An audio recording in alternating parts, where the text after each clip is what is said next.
দর্শক স্বাগত জানাচ্ছি আমেরিকান পোস্টের বিশেষ পডকাস্ট আয়োজনে। যুক্তরাষ্ট্রের নিউ ইয়র্ক থেকে আপনাদের সাথে আছি আমি তাহিয়া রুবাইয়াত অপলা। আর আজকে আমাদের সাথে আলোচনার জন্য অনলাইনে অতিথি হিসেবে যুক্ত হয়েছেন বাংলাদেশ সুপ্রিম কোর্টের সিনিয়র আইনজীবী ব্যারিস্টার SM শাহরিয়ার কবির। তিনি একজন রাজনৈতিক বিশ্লেষকও। চলুন আজকে তার সাথে আলোচনায় জেনে নেব বাংলাদেশের রাজনীতির বিভিন্ন দিক। ব্যারিস্টার SM শাহরিয়ার কবির, আপনাকে প্রথমে স্বাগত জানাচ্ছি আমেরিকান পোস্টে। আপনাকে স্বাগত, আপনার মাধ্যমে আপনার সমস্ত দর্শকদেরকে সালাম এবং শুভেচ্ছা। আসসালামু আলাইকুম ওয়া রাহমাতুল্লাহি ওয়া বারাকাতুহু। জি, ওয়ালাইকুম আসসালাম। বাংলাদেশের রাজনীতির কথা বলছিলাম। রাজনৈতিক আলোচনায় তো আসলে বিষয়টিতে আসবে। বেশ অস্থির একটা সময়ের মধ্য দিয়ে যাচ্ছে বাংলাদেশের বর্তমান রাজনীতি। ওসমান হাদির বিষয়টা নিয়ে শুরু করতে চাই, কারণ আমরা এমন একটা সময়ে কথা বলছি যখন আসলে এই বিষয়টি আমার মনে হয় যে বাংলাদেশের সব দলের মানুষকেই মোটামুটি নাড়া দিয়েছে। একদম নির্বাচনের আগে আগে একটা অন্যরকম আতঙ্ক তৈরি করছে। একটা সুষ্ঠু নির্বাচন হওয়ার পথে যেই সহিংসতার শঙ্কাগুলো আমরা করছিলাম, সেই জায়গাটাকে আরো অনেক বেশি জোরদার করছে। আপনার বিশ্লেষণ শুনি। ধন্যবাদ আপনাকে। দেখেন, 8-10টা আগের ইলেকশন বা if you consider last 53 years যে ইলেকশন আর এবারের ইলেকশনের মধ্যে একটা পার্থক্য আছে। কারণ আমরা বলতেছি এবারে যে ইলেকশনটা নির্বাচনটা হবে, এই নির্বাচনটা এই 53 বছরে ঘুণে ধরা সমাজকে পরিবর্তনের নির্বাচন। এই নির্বাচন ভারতীয় সাম্রাজ্যবাদকে লাল কার্ড দেখানোর নির্বাচন। এই নির্বাচন ভারতের আধিপত্যবাদ থেকে মুক্ত হওয়ার নির্বাচন। আর এই নির্বাচনকে কালিমালিপন করার জন্যই হাদির মতো সন্তানদেরকে আবারও রক্ত জোগাড় হচ্ছে। এটা দুর্ভাগ্য বলবো না, বলবো এই দেশের মাটির জন্য এই সন্তানগুলোর যে রক্ত, সে রক্ত ঝরার কোনো কারণ ছিল না যদি এই সরকার সঠিকভাবে পদক্ষেপগুলো নিতে পারে। এখন এই রক্ত কেন? রক্তটা ঝরার পিছনে দেখেন যে বাংলাদেশের ইলেকশনের তফসিল যেদিন ঘোষণা করা হলো, সেদিন এদেশের রাষ্ট্রপতি তিনি তার চেয়ারে বসে থেকে সে হোয়াটসঅ্যাপের মাধ্যমে একটা বহির্দেশে মানে রয়টার্সকে একটা সাক্ষাৎকার দিলেন এবং বললেন he is not happy where he is, so who bind him to resign? No one bind him to resign. সে কিন্তু রিজাইন করতে পারতো। সে যদি রয়টার্সকে এই কথা বলতো যে না, হাসিনার সরকার গত 17 বছরে যে কাজগুলো করেছে, এ দেশের জন্য গুম খুম যে অন্যায়ভাবে মানুষের সাথে অপারেশন করেছে, সেজন্য সে লজ্জিত এবং সেজন্য সে অনুতপ্ত, তাহলে কনসিকুয়েন্সটা something different. But what he did, he other way round challenge the whole system, যে আমি রাষ্ট্রপতি হিসাবে এমব্রাসড হচ্ছে, আমাকে জোর করে রাখা হয়েছে, হাসিনাই ঠিক ছিল। ঠিক এই কথাটার পরপরই কিন্তু আমরা দেখলাম হাদির উপর আক্রমণ। হাদির উপর আক্রমণের পর গতকাল আপনারা হয়তো জানেন সন্ধ্যাবেলা আবারও আক্রমণ, উত্তরাতে 2টা ছেলেকে রক্তাক্ত করা হয়েছে। সো এই যে আক্রমণগুলো, কার লাভ? লাভ একটাই, সেটা হচ্ছে কারা ভারতীয়, আমরা আধিপত্যবাদের কথা বলতেছি, ভারতীয় আধিপত্যবাদ মানিটা কি? মানিটা হচ্ছে আজকে বিজয়ের মাস, ডিসেম্বর মাস। এই বিজয়কেই কিন্তু ইন্ডিয়া ছিনিয়ে নিয়ে গেছে। আপনারা হয়তো জানেন কিনা জানি না যে মেজর জলিল সাহেব, যে একজন সেক্টর কমান্ডার ছিল, সেই ভারতের প্রতিবাদ করার জন্য সেই সময় তাকে কিন্তু মুক্তিযুদ্ধ কোনো খেতাব দেওয়া হয়। তাকে একটা স্বাধীন দেশে 71 সালে 16ই ডিসেম্বরের পরে 31শে ডিসেম্বর থেকে তাকে 10ই জানুয়ারি পর্যন্ত অ্যারেস্ট করে রাখছিল ভারতীয় বাহিনী। তারপরে দেখেন এই ভারতীয় বাহিনীর বিরুদ্ধে কথা বলার জন্য সিরাজ শিকদারকে মৃত্যুবরণ করতে হয়েছে। এই ভারতীয় আধিপত্যবাদের লুটতারাদের জন্য আমাদের দেশে রক্ষী বাহিনী তৈরি করে সেখানে 30% ভারতীয় বাহিনী সে একটা স্বাধীন দেশে কাজ করত। সেটার প্রতিবাদ করার জন্য 23 থেকে 24 হাজার জাসদের কর্মীকে হত্যা করা হয়েছে। সো 7ই নভেম্বর, এই 7ই নভেম্বরটাও ছিল ভারত আধিপত্যবাদের বিরুদ্ধে। কারণ একটা দেশকে করদ্রাস্য তৈরি করার জন্য যে প্রতিবাদ করেছিল সিপাহী জনতা, দেখেন তার জন্য তালপট্টি দ্বীপ এই নিয়ে যখন জিয়াউর রহমান প্রতিবাদ করলেন, ইন্ডিয়াকে দিলেন না, তখন জিয়াউর রহমানকে জীবন দান করলেন। সো আজকে এই হাদিদের আত্মত্যাগ নতুন না। ভারতীয় আধিপত্যবাদের বিরুদ্ধে যারাই এদেশে মাথা উঁচু করে দাঁড়াতে চাইবে যে আমাকেও মৃত্যুর হুমকি প্রতি মুহূর্তে দেওয়া হচ্ছে, প্রতিটা দিন 8টা 10টা রাত 40-45টা করে ফোন কল আসতেছে। একটাই কথা, যে না, ভারতের বিরুদ্ধে বলা যাবে না। তবে আপনার মাধ্যমে সারা দেশকে একটা জিনিস বলি, ভারতের বিরোধিতা করা মানে 71-এর বিরোধিতা নয়। ভারতের বিরুদ্ধে বলা মানে আমার বিজয়কে অস্বীকার করা না, বরং এই মুক্তিযুদ্ধকে লালন পালন করতে গেলে ভারতের আধিপত্যবাদকে অস্বীকার করতে হবে, তবে আপনি মুক্তিযুদ্ধকে সমুন্নত রাখতে পারবেন। আর হাদির রক্ত এই ক্ষেত্রে আমাদের জন্য একটা ইন্সপিরেশন। মানে আপনার সম্পর্কে আমরা যতটুকু জানি যে সম্প্রতি সময়ে আপনি নিজেও আসলে নানান ধরনের হুমকি পাচ্ছেন। আ আপনি আসলে নিজের বিষয়ে কোন রকম কোন শঙ্কা করছেন কিনা? কিংবা আরো যারা রাজনৈতিক ব্যক্তিত্ব যারা রয়েছেন বর্তমানে দেখেন, কি শঙ্কা আসলে এই করছেন? রাস্তায় আমরা একটা জিনিস সবাই জানি, কুল্লে নাফসিন জায়গাতুল মউত, মৃত্যু তো আসবে। আর যারা এই পথ বেছে নিয়েছে তারা কি মৃত্যুকে পরোয়া করে এই রাস্তায় আসে? আমি একজন সুপ্রিম, আপনি বললেন, শোনেন, ইংল্যান্ডের জীবন বড় আরামের জীবন ছিল, কত নিরাপদ জীবন ছিল, সেই জীবন ছেড়ে এদেশে এসেছে। এদেশে এসে কত ঘাত প্রতিঘাতের মধ্যে দিয়েও চলে যাচ্ছে। সেখানে এই দেশে যখন আসছে, এই দেশের রাজনীতি, এই দেশের সন্তান হিসাবে এই দেশের স্বাধীনতার সার্বভৌমত্ব রক্ষার্থে নিজের জীবন যদি চলে যায়, শুকুর আলহামদুলিল্লাহ।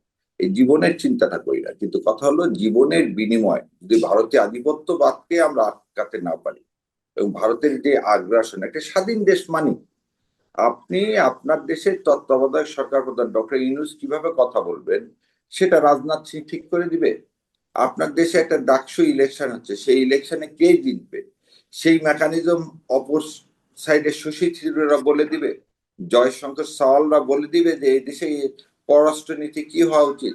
আপনার দেশে জাকির নায়েক আসবে, তাকে যেন ভিসা না দেওয়া হয় সেটা ইন্ডিয়া বলে দিবে? এই সার্বভৌমত্ব, এই স্বাধীনতা তো আমরা চাইনি। এই স্বাধীনতা তো আমরা চাইনি। আমাদের দেশের কনস্টিটিউশন ড্রাফটেড করে দিয়েছে ইন্ডিয়া, এ কথা আমি বললে মানুষ খুব রাগ করে। মেজর জলিলের বই পড়ে, মেজর জলিল আজকে না, এটা লেখছে সেই 71 স্বাধীনতার পর পর। জ্যাকবসের বই যখন আমি দেখালাম যে এই দেশের প্রথম proclamation of independent India drafted, তখন অনেকেই ঝড় তুললো।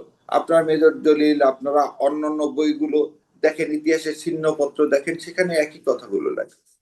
আপনি প্রকৃত স্বাধীনতাটা এই 16ই ডিসেম্বর যে আমার স্বাধীনতা, প্রকৃত স্বাধীনতা পেটায় আমার 53 বছর এখনো কেন ওয়েট করতে হচ্ছে? কেন আমাদের বলতে হচ্ছে 36শে জুলাই আমাদের দ্বিতীয় স্বাধীনতা? সো এই স্বাধীনতাকে রক্ষা করা, এটা আমাদের পবিত্র দায়িত্ব। আর এই স্বাধীনতাকে রক্ষা করতে না পারলে যুগে যুগে আমি, আমার সন্তান সবাই এটা সাফার করবো, আপনারাও সাফার করবেন।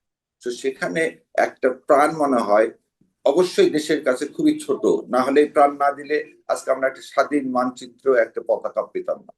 তো এই কন্টিনিউয়াস এই যুদ্ধে হাদির মতো সন্তানেরা যেমন তাদের জীবন দিবে, সেরকম আমাদের মতো লোকজনেরাও জীবন দেওয়ার জন্য অবশ্যই প্রস্তুত। এবং এইসব ভয় barrister S M Shahriar Kabir, আপনি কি আসলে হাদির উপর হামলার জন্য তাহলে কোনো না কোনো ভাবে কি ভারতকে দায়ী করছেন কিনা?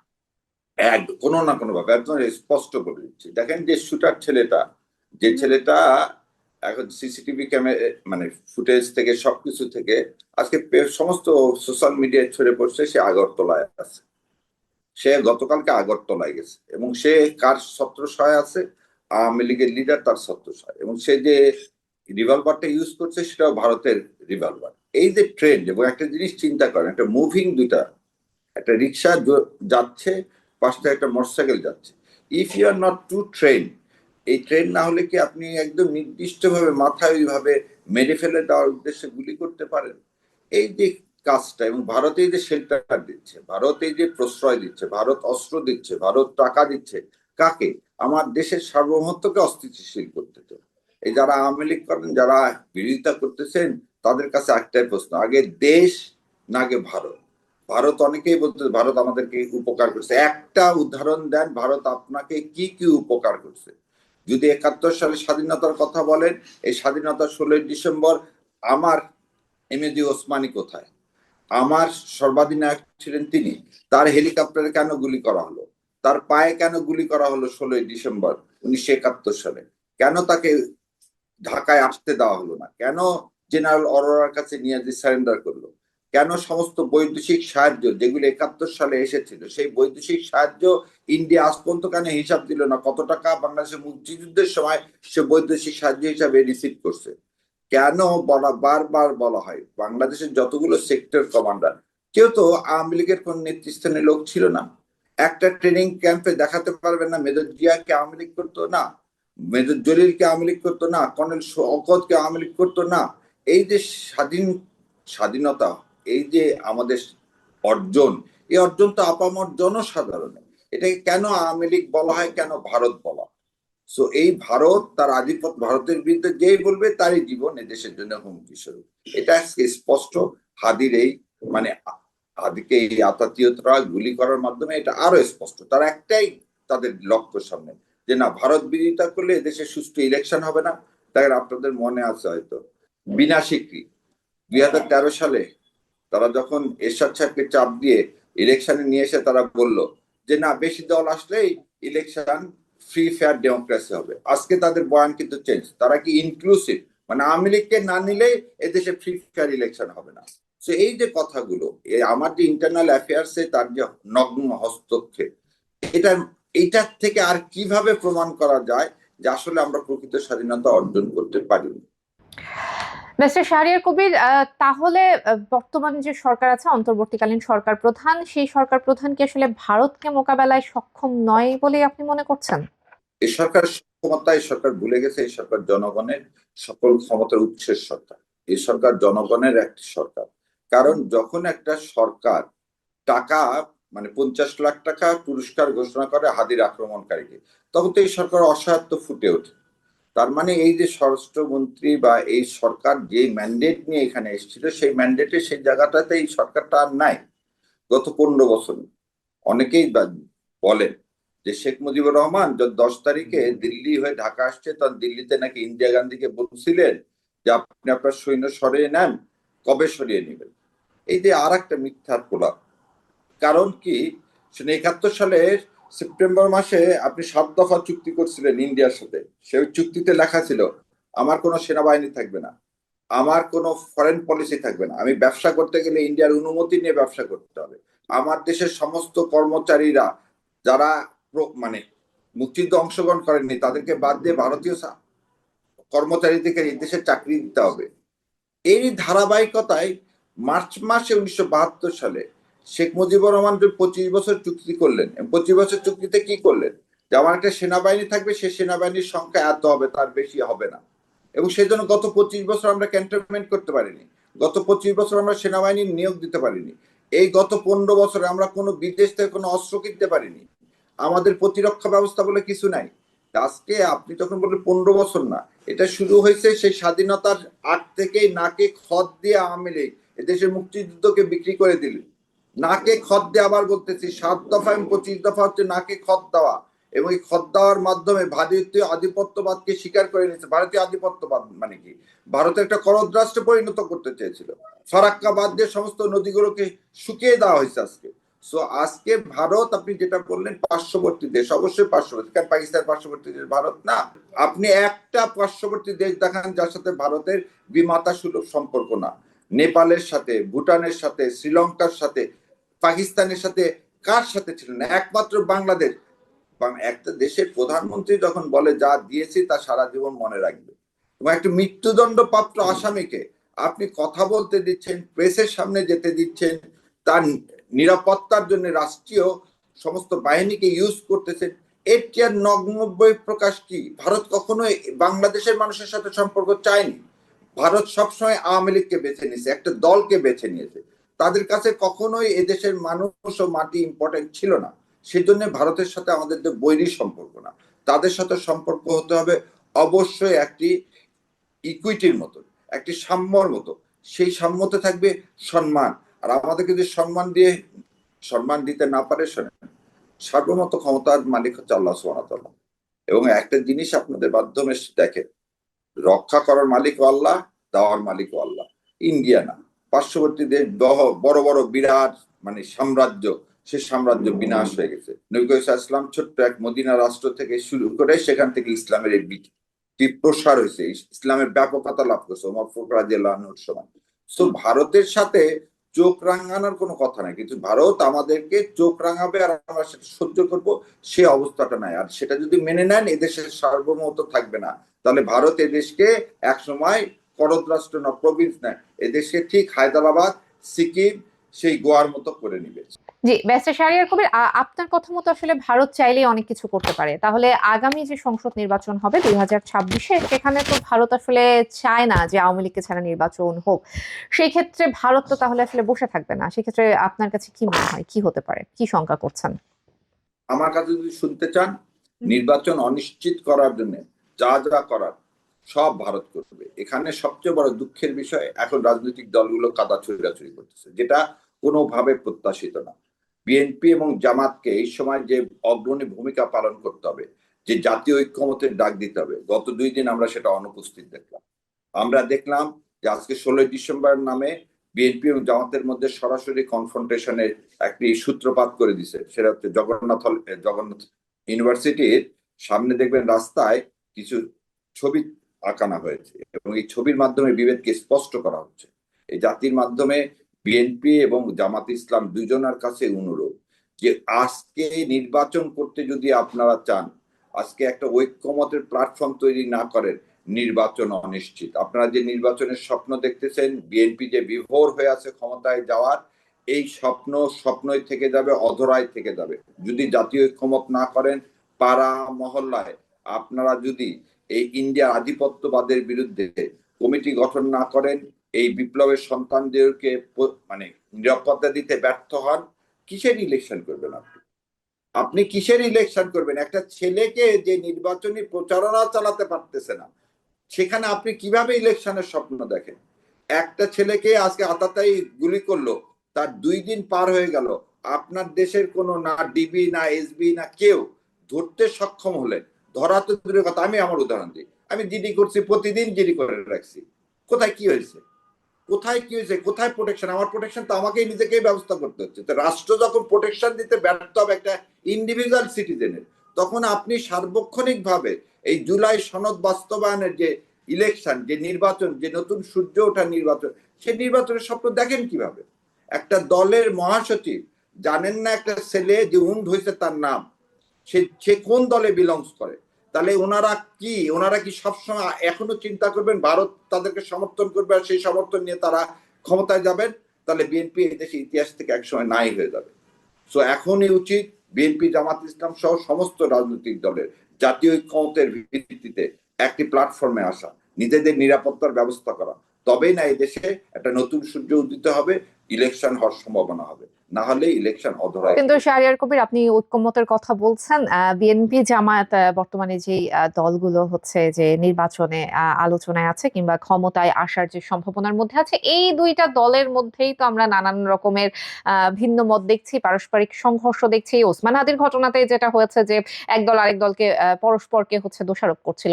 তাহলে আসলে ঐক্যমতের জায়গাটা আসলে কোথায়, কিংবা আসলে কিসের উপর ভিত্তি করে আপনি ঐক্যমতের কথা বলছেন? আরেকটা বিষয় একটু এটার সাথে যুক্ত করতে চাই, যে ভোটের দিনে আসলে নানাবিধ শঙ্কার কথা আমরা বলছি। আওয়ামী লীগ তো আসলে ভোটের দিন বসে থাকবে না। আওয়ামী লীগের কিংবা বিগত সরকারের একটা শক্তি আমরা কিন্তু এখনো হচ্ছে যে দেখি, বাংলাদেশের রাজনীতিতে দেখি। সেটা আসলে ইতিবাচক ভাবেই হোক, নেতিবাচক ভাবেই হোক, আমরা দেখি। তো এই জায়গাগুলো আসলে কিভাবে সমন্বয় হবে, কিংবা শঙ্কার জায়গাগুলো আসলে কিভাবে সলভ হবে বলে আপনি মনে করছেন? দেখেন, একটা জিনিস বলি, উপলব্ধি আপনার আসতে হবে। একটি উদাহরণ হিসাবে চিন্তা করেন, আজকে বলা হয় কাশ্মীরে এবং পাকিস্তান ফ্রন্টে ইন্ডিয়ার সৈন্য সবচেয়ে বেশি ছিল। এই কথাটা সম্পূর্ণ মিথ্যা। আজকে সবচেয়ে বেশি সৈন্য স্ট্রং করা হয়েছে রংপুর ডিভিশনের কাছে।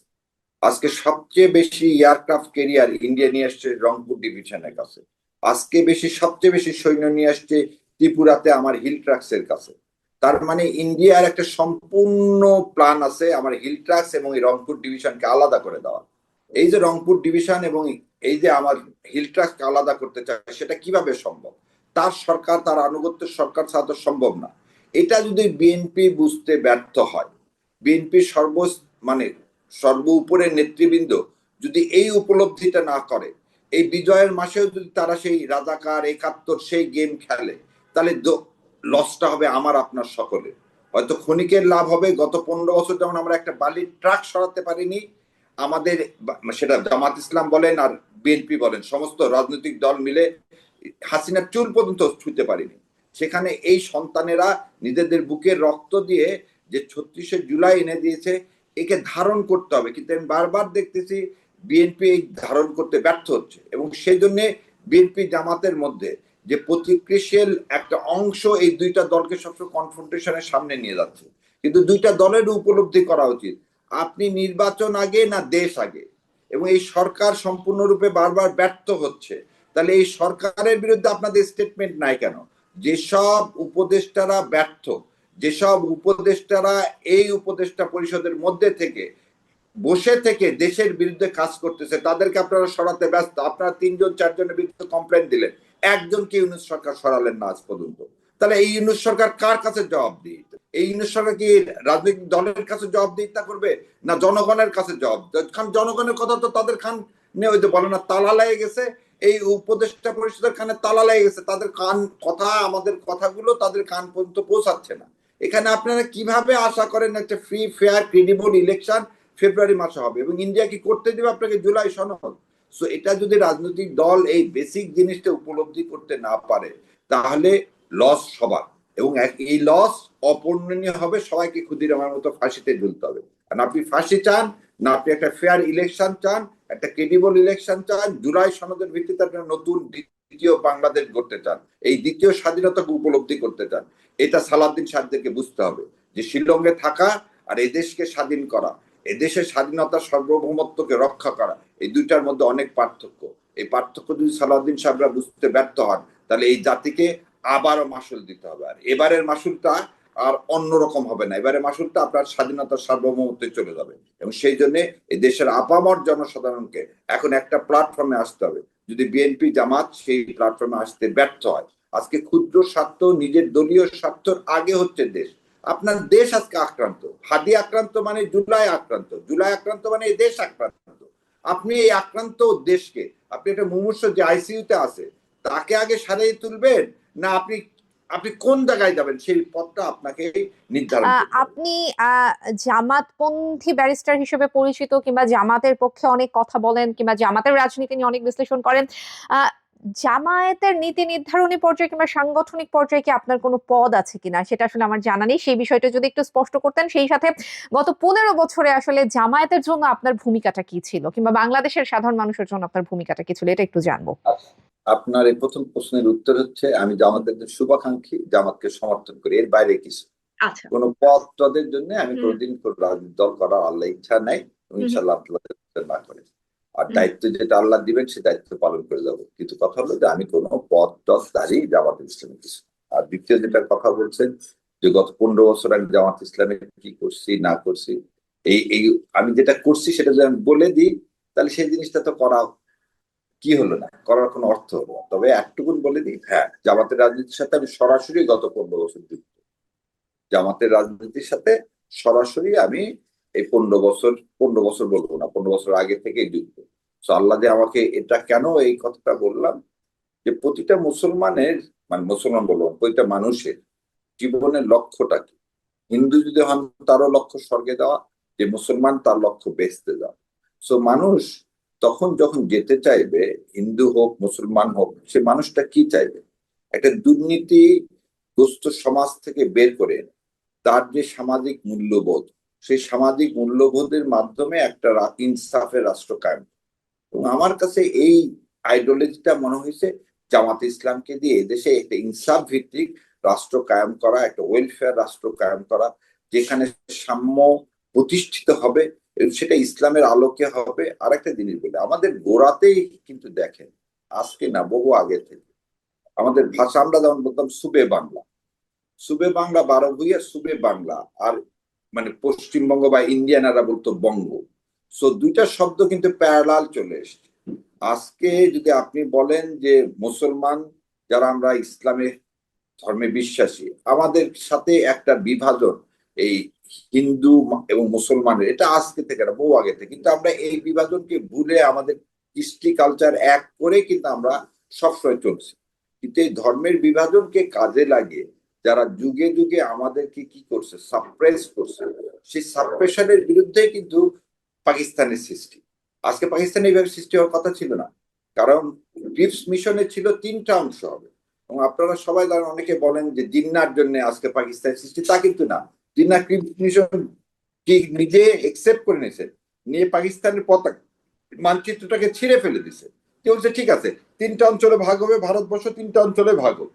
নেহরু তার ওয়ার্কিং কমিটিতে যে মিটিং করে বাইরে এসে বলছে, যে ওয়ার্কিং কমিটি এগ্রি করে বাইরে এসে বলছে না আমি মিশর প্রস্তাব কি করি না, মানি না। এবং আপনারা একটা যদি কেউ মানে চান, লর্ড মাউন্ট ব্যাটেনের তার যে অটোবায়োগ্রাফি সেটা পড়বেন, যে লর্ড মাউন্ট ব্যাটেনও এইভাবে ভাগ করার পক্ষপাতী ছিল না, কিন্তু তার স্ত্রী যেভাবে জোর করছিলেন, কারণ লর্ড মাউন্ট ব্যাটেনের স্ত্রী ছিল নেহরুর খুব close friend. So I will not say girlfriend, আমি আবার বলতেছি সে ক্লোজ ফ্রেন্ড ছিল। সো তাদের মধ্যে এই যে আমাদের দেশের একটা লোকের ঘরের মাঝখানতে 2টা ভাইয়ের 2টা ঘর, এই মাঝখানতে আপনি একটা লাইন টেনে দিলেন। আপনি দিল্লিতে বসে থেকে পেন্সিল দিয়ে লাইন টেনে দেশ ভাগ করলেন, এটার নাম ভাগ। তারপর 12টা প্রিন্সেস স্টেট ছিল, সেই স্টেট গুলো স্বাধীন থাকার কথা, সেই 12টা স্টেটকে ভারত কিন্তু কি করে ফেলে দিল, খেয়ে ফেলে দিল। এই দেখেন গোয়া বললাম, হায়দ্রাবাদ বললাম, সিকিম বললাম, এই প্রিন্সেস স্টেট গুলো আছে কোথায় অস্তিত্ব? আজকে যে দ্বিজাতি তত্ত্বের কথা বলা হয় না, আমরা তো চাইছিলাম 3টা ভাগে ভাগ হোক। হোসেন সোহরাওয়ার্দী পর্যন্ত স্বাধীন বাংলা আন্দোলনের ডাক দিয়েছিলেন। কিন্তু এই যে স্বাধীন বাংলা আন্দোলন, আমাদের অস্তিত্ব, আমরা যেটা বলছিলাম, দেখেন নওশাদ সিরাজউদ্দৌলা কি ছিল, বাংলা আর বিহার উড়িষ্যা, এটা কখনোই ভারত মেনে নিতে পারেনি। যেমন হাদিকে দেখেন, হাদির যেদিন লাস্ট যেদিন একটা দিয়েছিলেন, স্টেটমেন্ট দিয়েছিলেন, সেখানে সে দেখাইছিল আসলে আমাদের বাংলাটা হওয়ার কথাটা কি ছিল, মানচিত্রটা কি হওয়ার কথা। এই মানচিত্র দেওয়ার 3-4 ঘন্টার মধ্যে দেখেন তাকে গুলি করা। সো আপনি যে কথাটা বলছেন, বাংলাদেশ জামাত ইসলামকে আমি এই কারণে সমর্থন করি, সমস্ত দলের সাথে ইন্ডিয়ার একটা সম্পর্ক আছে। বাংলাদেশ জামাত ইসলাম একটা দল যাকে ইন্ডিয়া কোনোভাবে মেনে নিতে পারে না। আর আপনি শোনেন, আপনি সঠিক পথে আছেন কিনা এটা শেরে বাংলা বলে গেছে, মৌলানা ভাসানী বলে গেছে, যখন ইন্ডিয়া আপনার বিরোধিতা করবে তখন বুঝবেন আপনি সঠিক পথে আছেন। এই যে আমাকে হুমকি দিচ্ছে, তার মানে আমি সঠিক পথে আছি। যদি হুমকি থেমে যাবে তখন ভাববেন না আপনি আর সঠিক পথে নাই। সো ভারত যার শত্রু তার আর শত্রু লাগে না। সো ভারত যতক্ষণ আপনার শত্রু ততক্ষণ আপনি রাইট পথে আছেন। এবং জামাত ইসলামকে মানে ইনডিরেক্টলি না ডিরেক্টলি তারা শত্রু বলতেছে, সেই কারণেই আমার কাছে মনে হয় বা সবসময় মনে হয় এই দেশের মানুষের যদি মুক্তি পেতে হয় তাহলে সেটা বাংলাদেশ জামাত ইসলামের মাধ্যমে পাবে। এবং ইনশাল্লাহ কোরআন এবং সুন্নাহ, জামাত ইসলাম তো অন্য কোনো আদর্শ নাই, কোরআন ও সুন্নাহর ভিত্তিতেই তো তারা সমাজ প্রতিষ্ঠা করতে চায়, সৎ লোকের শাসন ব্যবস্থা কায়েম করতে চায়।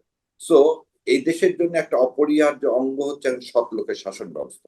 কারণ এই দুর্নীতিগ্রস্ত সমাজকে যদি আপনি বাঁচাতে চান তাহলে সৎ লোকের কোনো বিকল্প নেই। আমি আসলে ভারতপন্থী পাকিস্তানপন্থী না, আমি বাংলাদেশপন্থী মানুষের হয়ে আসলে প্রশ্নটা করতে চাই যে আমরা ভারতপন্থীদের দাপট দেখেছি, জামায়াত ইসলামী ক্ষমতায় আসলে আমরা পাকিস্তানপন্থীদের একটা দাপট দেখবো কিনা, কারণ আমি তো বাংলাদেশপন্থীদের পক্ষ হয়ে প্রশ্নটা করছি।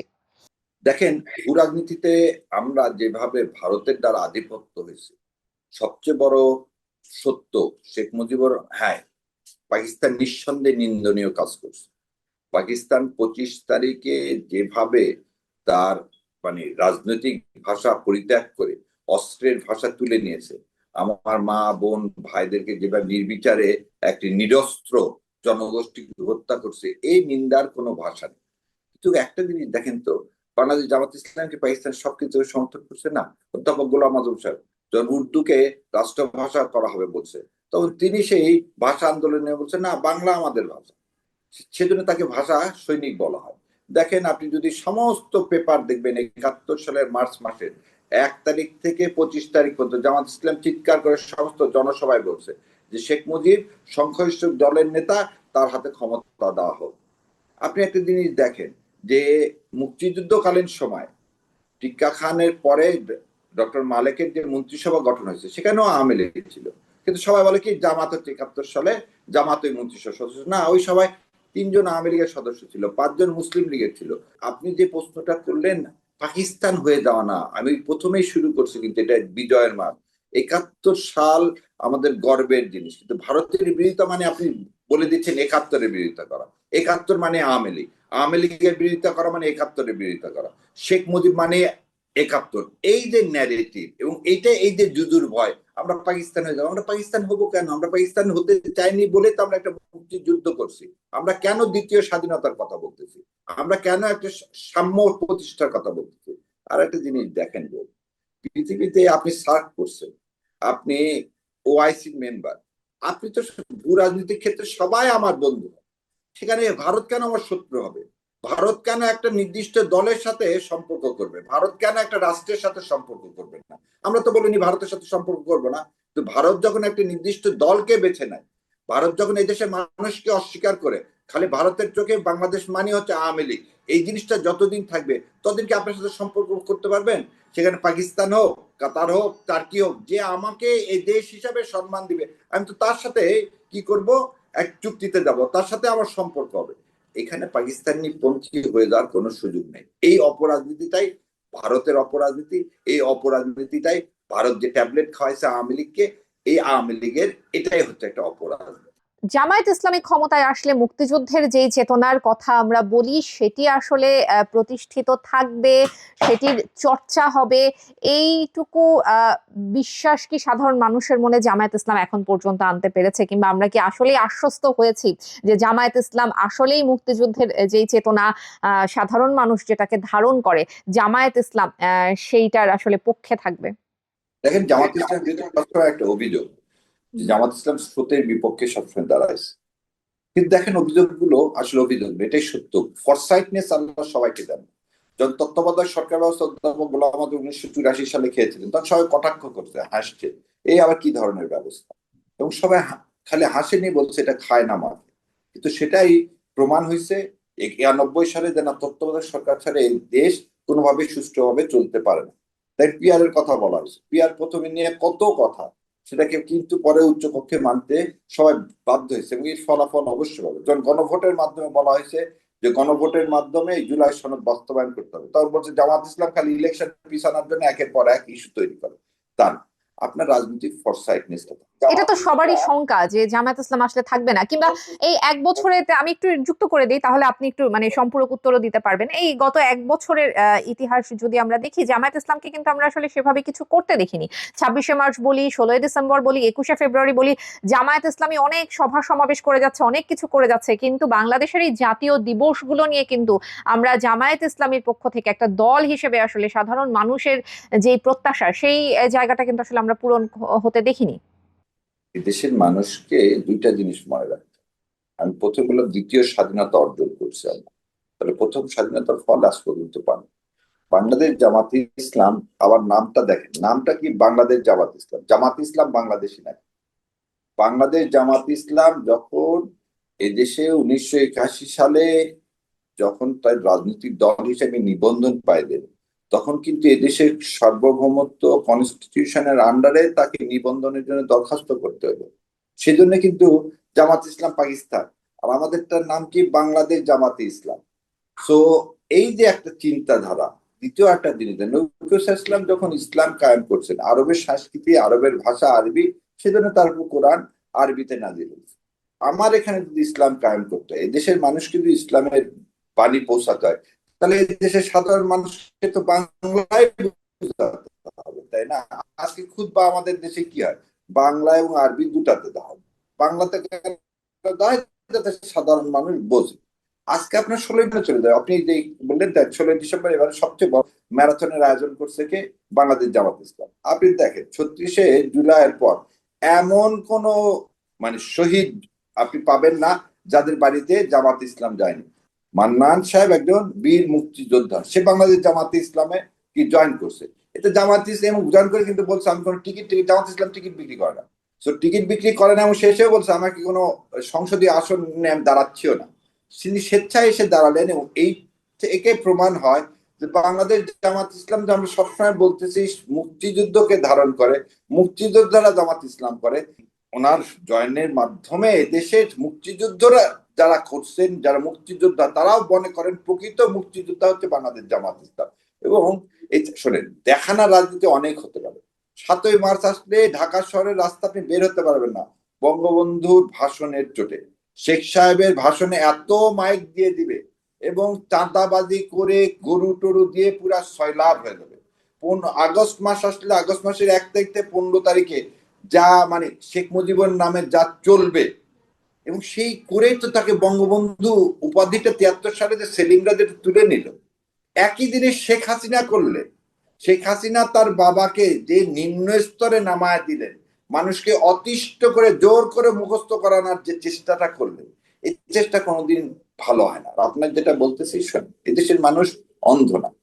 যদি বাংলাদেশ জামাত ইসলাম কে সুযোগ দেওয়া হয়, আর বাংলাদেশ জামাত ইসলাম যদি এটা এক্সপ্লয়েট করে, বাংলাদেশ জামাত ইসলাম যদি দেখে যে না, বাংলাদেশ জামাত ইসলামের স্বাধীনতার সার্বভৌমত্ব এগুলো রক্ষা করতেছে না এবং জোর করে সবকিছু চাপিয়ে দিচ্ছে হাসিনার মতো, তাহলে জামাত ইসলামও থাকবে না, জামাতে ইসলামও থাকবে না। সেজন্য কিন্তু কাউকে তো আপনাকে সুযোগ দিয়ে দেখেন, কেউ বলতে পারবে যে ইসলামী ব্যাংকে জামাত ইসলামের লোকজন সবচেয়ে বেশি চাকরি করবে, অতএব সবার বাড়িঘর হয়ে গেছে ইসলামী ব্যাংকের লোনের টাকায়? না, এস আলম ইসলামী ব্যাংকে জোর করে লুটপাট করে দখলদারিত্ব করে সমস্ত টাকা পাচার করে নিয়ে গেল। ফলে যতদিন ইসলামী ব্যাংকের কর্মচারীরা, যারা বেশিরভাগই জামাত ইসলাম করতো, তাদের হাতে এই ব্যাংকটা যতদিন ছিল, একটা আমানতের খেয়ানত হয়নি। সো আপনি তো পরীক্ষিত বন্ধুরে ভাই, আপনি দেখেন এমন কোন জায়গা নাই বাংলাদেশ জামাত ইসলাম যেখানে সমাজ কল্যাণমূলক কোনো কাজ করতেছে না। আজকে দেখেন বস্তিতে আগুন লাগছে, প্রথম কাজই হলো কি, আমির জামাত সেখানে যে কি করলেন, ছবি সেশন করছেন না, সংসদে যে আগে মানুষকে কি সাহায্য দরকার সেটা করছে। 36শে জুলাই নিয়ে আমরা কোনো, মানে বাংলাদেশ জামাতে ইসলাম কোন রাজনীতি করছেন? 36শে জুলাই নিয়ে বাংলাদেশ জামাতে ইসলামের অবস্থান পরিষ্কার, এই আন্দোলন সবার, এই আন্দোলন একক কারো অবদানে না। অকপটে জামাতে ইসলাম স্বীকার করেন যে 15 বছর আমরা পারিনি, সেটা এরা পারছে। সো এই জায়গা থেকে বোধহয় আমাদের এখন সরে আসা উচিত। এই ধরনের অপপ্রচার থেকে সরে এসে জামাত ইসলামকে সুযোগ দিয়ে দেখেন জামাত ইসলাম পারে কিনা। 53 বছর তো আমরা বাইরে। যেহেতু শেষ পর্যায়ে চলে এসেছি, একটু ছোট্ট করে আসলে কি আরো কিছু বিষয় আসলে জানতে চাই। শাহরিয়ার কবির, আপনি সাম্যের কথা বলছিলেন, নারী বিষয়ক ক্ষেত্রে আসলে জামায়াত ইসলামকে নিয়ে নানাবিধ অভিযোগ রয়েছে, আমি আসবো। কোন নারী প্রার্থী এখন পর্যন্ত জামায়াত ইসলাম দিল না, এই বিষয়টি কিন্তু বেশ আলোচনায় এসেছে। এমনকি আপনারা একজন সনাতন ধর্মের প্রার্থীও দিয়েছেন, আপনাকে কিন্তু কোনো নারী প্রার্থী। এখন পর্যন্ত কিন্তু ক্যান্ডিডেটলি জামাত ইসলামের ফাইনাল হয়নি। হুম হুম। এখন পর্যন্ত কিন্তু ফাইনাল হয়নি। আপনি একটা জিনিস দেখেন, মিডিয়া জগতে মার্ডিয়া কিন্তু আছে জামাতে ইসলামে। এর আগে মধ্যে মার্ডিয়ার মতো, ইঞ্জিনিয়ার প্রকৌশলী মার্ডিয়ার মতো আর কোনো মেয়ে গেছে কিনা আমার জানা নেই। আজকে আপনি উদাহরণ দেখেন, ইনক্লুসিভ ইলেকশন প্রতিটা বিশ্ববিদ্যালয় করা হয়েছে, সেখানে মেয়েরা নির্বাচিত হয়েছে এবং বিপুল ভোটে নির্বাচিত হয়েছে। তোমার মতো মেয়ে নির্বাচিত হয়নি। সো এই যে এখনো সেই সময়টা আসেনি এই রিমার্কটা করার। কিন্তু শাহরিয়ার কবির, আপনি তো এটা রাজনৈতিক একটা মানে বক্তব্য দিলেন। আমরা জামায়াত ইসলামের রাজনীতিতে কিন্তু কোনো নারী সদস্যকে সক্রিয় অবস্থায় দেখি না, জামায়াত ইসলামের নীতি নির্ধারণীতে কোনো নারী সদস্য নেই। আমি এখন পর্যন্ত আমার টক শোতে জামায়াত ইসলামের কোনো নারী সদস্যকে কখনো পাইনি। মানে জামায়াতের আপনি ইসলামীতে পাবেন। কেন নারী নেই আসলে, মানে আপনারা। জি। শোনেন, আপনি হয়তো জানেন না, জামাত ইসলামের এমপি ছিলেন মহিলা, এমপি ছিলেন 2000 সালে, ছিলেন 2000, তারপরে হচ্ছে 90 সালে ছিলেন। সো এমপি যেখানে, জামাত ইসলামের একটা মহিলা আলাদা উইংস আছে। এবং আপনাকে মধ্যে বলে দিই, সবচেয়ে বেশি বাংলাদেশের পেশাজীবী মা বোনেরা সবচেয়ে বেশি বাংলাদেশ জামাত ইসলাম করে। বিএনপি বলেন, যত বৃহৎ দল বলেন, যদি আপনি পার্সেন্টেজ করেন, সবচেয়ে বেশি পেশাজীবী মহিলারা বাংলাদেশ জামাত ইসলাম করেন। আর বাংলাদেশ জামাত ইসলাম, যে আপনি যেটা বলছেন, যে আবারও বলে দিচ্ছি, জামাত ইসলামে আমাদের আমির জামাতের ওয়াইফই এমপি ছিলেন।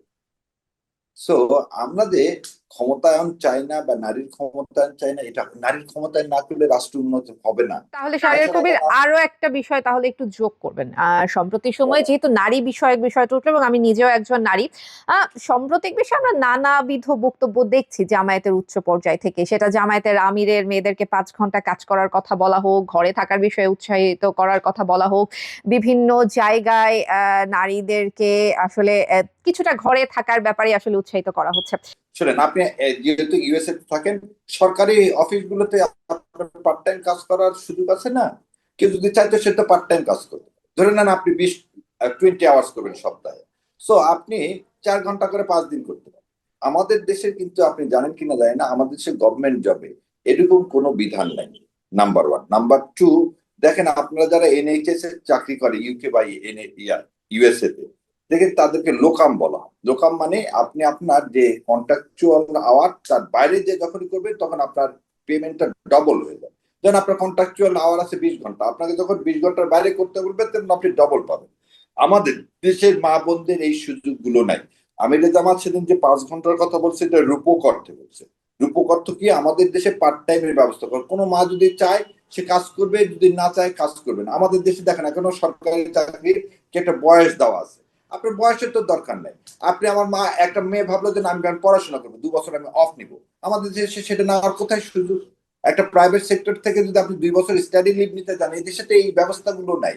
এখানে মেয়েকে সরিয়ে রাখা না। দ্বিতীয় আর একটা কথা বারবার বলতেছে, একটা উদাহরণ দেয় যে বাংলাদেশ জামাত ইসলামের আমি যে যে কথা বলতেছে সে সেটা তো মান্য করে চলতে। তার ওয়াইফ ডাক্তার, তার মেয়েরা ডাক্তার। আমাদের নায়েবে আমির, আমাদের বলবো না, বাংলাদেশ জামাত ইসলামের নায়েবে আমির তাহের সাহেব, তার ওয়াইফ ডাক্তার। যারা সবাই চাকরি করেন, এবং এই কথাটা বলছেন তাহের ভাই যে আমার ওয়াইফ যদি চাকরি না করতো আজকে সংসার চলতো না। তাহলে এই যে কথাটা বলছে 5 ঘন্টায়, এই রূপক কথাটাকে আর একভাবে নিয়ে যাওয়ার কোনো মানে নেই। আপনার উপর কিছু চাপিয়ে দেওয়া হবে না। আপনি কাজ করতে চাইলে আপনি ফুল টাইম কেন, আপনি যদি ডবল শিফটে কাজ করতে চান চান, কিন্তু আপনার জন্য সেই স্কোপ বা স্পেসটা রাখা হোক। ফ্যামিলিকে যেন আপনি সময় দিতে পারেন। যখন পৃথিবীতে সব জায়গায় কথা আসছে 3 দিন ছুটি দেওয়া হোক উইকলি, তখন জামাত ইসলামের এই কথাটাকে মনে হয় অনেক, মানে কি বলবো, মডার্নাইজ ওয়েতে নেওয়াটাই বোধ অনেক বেটার। কারণ আমরা ওয়ার্ক ফ্রম হোম করতেছি না। সেটা শুধুমাত্র নারীদের ক্ষেত্রে কেন, মানে নারীদের কথা যেটা জামায়াত ইসলামের আমির বলছিলেন যে নারীদের ক্ষেত্রে আসলে বাচ্চা লালন পালন কিংবা অন্যান্য যে বিষয়গুলো আসলে থাকে, সেটা শুধুমাত্র নারীদের ক্ষেত্রে কেন, মানে পুরুষদের ক্ষেত্রেও আসলে এই ভারসাম্যটার কথা কেন বলা হলো না? জামায়াতের একজন দায়িত্বশীল ব্যক্তি বলেছেন নারীরা নারীদের সামনে নাচ করতে পারবে। আমি বাংলাদেশে একজন নৃত্যশিল্পী হতে চাই, আমি উদাহরণ হিসেবে যদি বলি, আমি বাংলাদেশের একজন নৃত্যশিল্পী হতে চাই, আমার জন্য জামায়াত ইসলামীর পক্ষ থেকে নির্বাচনী প্রতিশ্রুতি তাহলে কি থাকবে? আচ্ছা শুনেন, আপনাকে একটা জিনিস বলি, এই যে ভাই কথা বলছে এটা নিয়ে অলরেডি আলোচনা হয়েছে, ওনার এই কথা বলার কোনো এখতিয়ারই নাই। ওনার এইভাবে বলাটা উচিত হয়, উনি হয়তো যেটা বুঝাতে চাইছে সেটা বুঝাতে ব্যর্থ হয়েছে। প্রথম কথা হলো, আপনি কি পড়বেন না পড়বেন, আপনাকে আমি কি বলতে পারি, যে উপদেশ দিতে পারি যেটা আপনার পড়া উচিত, এটা পড়লে এইটা লাভ। কিন্তু আমি আপনার প্রতি কিছু চাপিয়ে দিতে পারি। চাপিয়ে কোনদিন ইসলাম কায়েম হয়নি। নবী সাল্লাল্লাহু তাহলে চাপিয়ে জোর করে ইসলাম কায়েম হয়নি, সেজন্য মানুষের মন থেকে ইসলাম সরিয়ে ফেলা যায় না। দ্বিতীয় যে কথাটা আপনি বললেন যে আপনার কর্মঘন্টা, আপনার যেমন না, এই দেশের একটা জিনিস চিন্তা করেন তো, বাসে আপনি যখন বাংলাদেশে ছিলেন, বাংলাদেশের বাসে মেয়েরা উঠে যাতায়াত করবে সে অবস্থাটা আছে? পাবলিক ট্রান্সপোর্ট বলে ঢাকা শহরে কিছু আছে? কিছু না। সেজন্য বাংলাদেশ জামাত ইসলাম এবার চিন্তা করতেছে যে এই পাবলিক সেক্টরকে কিভাবে চেঞ্জ করা যায়। একটা মেয়ে যাতে দেখে, নারী ছেলে পুরুষ বলে না, সমাজে তো হাদিকে দিয়ে দেখেন, সমাজে তো আমরা কেউই নিরাপদ না। সেখানে একটু আগে বললেন, দেখেন পৃথিবীর সবাই বলে গেছে আমাকে একটা মা দাও, আমি একটা আদর্শ জাতি দিব। নবী সাল্লাল্লাহু যখন জিজ্ঞাসা করা হলো কার দোয়া প্রথমে কবুল হবে, মার দোয়া। দ্বিতীয়বারও যখন বললো মার দোয়া, তৃতীয়বারও বললো মার দোয়া, চতুর্থবারে যা বললো বাবার দোয়া। সেই মাকে তো আমরা, আপনারা মা বোন, আপনাদেরকে আল্লাহ সুবহানাহু ওয়া তাআলা এই সম্মান দিয়েছেন। আমি কে ভাই এখানে, যেখানে মালিকুল মুলক আপনাকে সম্মানিত করছে, সেখানে আমি হাত দেওয়ার কেউ না। আর আপনাকে বারবার বলে দিচ্ছি, সবার মধ্যে চাপিয়ে দিয়ে কোনোদিন কোনো সমাজ পরিবর্তন হয় না। আপনি ভাই আর এই যে বলছে চাপিয়ে দিব কেন, আমি কি বেহেশত গ্যারান্টি দিতে পারি? আল্লাহ সুবহানাহু ওয়া তাআলা একমাত্র মালিক বেহেশত দেওয়ার। আর আমরা দুনিয়াতে যা কিছু করতেছি ওই বেহেশত পাওয়ার আশাতেই করতেছি। যা কিছু করতেছি কি যেন আল্লাহকে খুশি করার জন্য করতেছি। আর আল্লাহ তো কোনো জায়গায় বলেনি যে আপনাকে চাপিয়ে দিতে হবে। যে আপনার উপর যে হক, সে হক রাষ্ট্র আদায় করতেছে কিনা সেটা দেখতে হবে। রাষ্ট্র যেটা করার ততটুকুই করবে, তার বাইরে রাষ্ট্র কিছু করবে না। আপনি যখন দেখবেন, আপনি যেহেতু বাংলাদেশে গেছেন, আমেরিকাতে গেছেন, দেখেন আমেরিকার কাজের পরিবেশ দেখেন আর বাংলাদেশের কাজের পরিবেশ আপনি তো নিজেই দেখে গেছেন। সো ইউ নাও কম্পেয়ার যে হোয়াই আমির জামাত বলছেন যে একটি সুষ্ঠু কল্যাণমূলক ইনসাফ মুক্ত রাষ্ট্র যদি হয় ইনসাফের ভিত্তিতে, তাহলে আমরা সবাই সে বিষয়ে কি হব, ইনশাল্লাহ উপভোগ করতে পারবো। শেষ পর্যায়ে চলে এসেছি, শাহরিয়ার কবির ছোট্ট করে একটু শুনবো। 25শে ডিসেম্বর তারেক রহমানের দেশে ফেরার কথা রয়েছে, বাংলাদেশে ফেরার কথা রয়েছে। এই মুহূর্তে তারেক রহমান যদি দেশে ফেরে, বিএনপির রাজনৈতিক প্রচারণায় কোন রকম কোনো টার্নিং পয়েন্ট দেখছেন কিনা? তারেক জিয়া সাহেব কখন ফিরবেন না ফিরবেন এ বিষয়ে আমি মন্তব্য করতে চাই না, কারণ এর আগে অনেকবার ডেট দিয়েছিলেন, উনি আসেন। তবে উনি এদেশের মাটি ও মানুষের সন্তান, ওনার মা অসুস্থ, ওনার দেশে আসাটাই স্বাভাবিক। আর উনি কোন এখানে তারেক জিয়া ডেট দিয়ে আসারও কিছু নেই, যেদিন আসবেন আসবেন। এবং এইটা বিএনপি যদি ভাবে তার নির্বাচনী বৈতরণে তারেক জিয়ার, মানে কি বলবো, একটা ভাইব তৈরি করে পার হওয়া, এটা তাদের ইন্টারনাল পলিসি হতেই পারে। কিন্তু এখানে আমার কাছে মনে হয়েছে যে না, এবারের এই দ্বিতীয় স্বাধীনতার ইয়াটা তা না। দ্বিতীয় স্বাধীনতাটা উপভোগ করতে গেলে অবশ্যই আপনাকে আদর্শের ভিত্তিতে হতে হবে, এবং আদর্শের ভিত্তিতে মানুষকে পছন্দ করতে হবে। কে আগামী বাংলাদেশ একটি দুর্নীতিমুক্ত, সন্ত্রাসমুক্ত, চাঁদাবাজ মুক্ত একটা কল্যাণকর রাষ্ট্রে পরিণত করে। আপনাকে অসংখ্য ধন্যবাদ barrister S M Shahriar Kabir, আপনি আমাদেরকে সময় দিয়েছেন। আমেরিকান পোস্টের পক্ষ থেকে অসংখ্য ধন্যবাদ এবং শুভকামনা। দর্শক, ধন্যবাদ জানাতে চাই আপনাদেরও। আমেরিকান পোস্ট পডকাস্টে এই ছিল আজকের মতো। আমেরিকান পোস্টের সঙ্গেই থাকুন সবসময়।